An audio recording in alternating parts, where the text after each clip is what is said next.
Bonjour, je m'appelle Mitie, je vous présente l'écriture katakana. Katakana est fabriqué par Moanzen. Le maître a parlé dans le cours et puis les étudiants ont écrit une partie de kanji pour écrire vite. Voilà. Donc après ils ont réuni, ils ont décidé cette lettre, c'est pour cette prononciation. Voilà. Donc, si vous voulez étudier katakana, vous pouvez étudier en même temps l'origine du katakana kanji. Voilà, comme ça, faire d'une pierre deux coups. Voilà. Hiragana A, c'est cette lettre. Voilà, A. Voilà.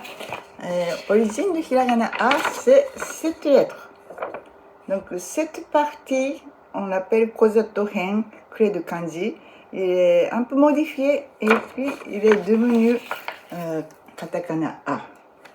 Voilà, cette lettre, on utilise pour Awa Odori, nom de famille Abe-san. Voilà. Donc, prononciation est toujours A. Voilà.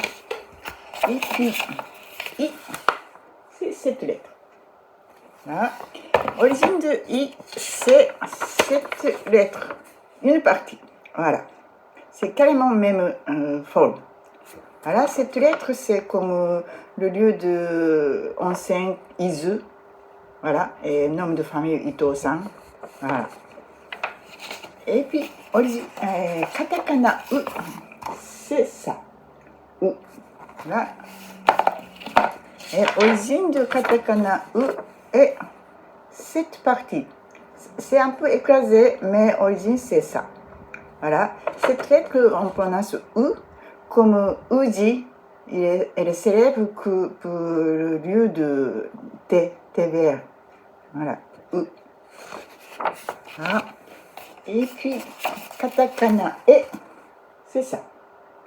Là, ça ressemble à I majuscule, mais il ne faut pas lier avec l'alphabet. Parce que si c'est même prononciation, c'est bon.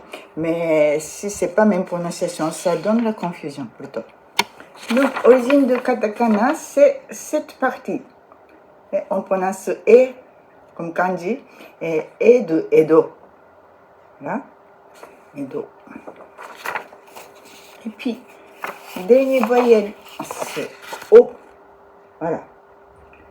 Origine du katakana O, c'est cette lettre, cette partie, mais un peu modifiée. Voilà.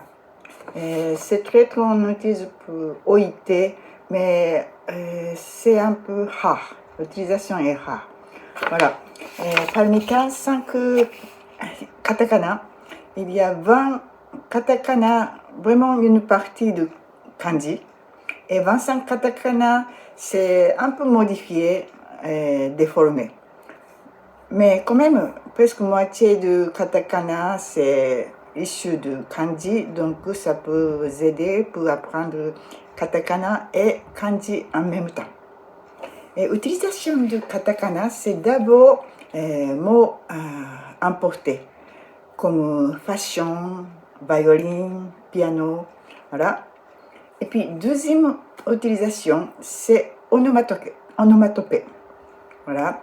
Wan wan, nya nya, gaga, voilà.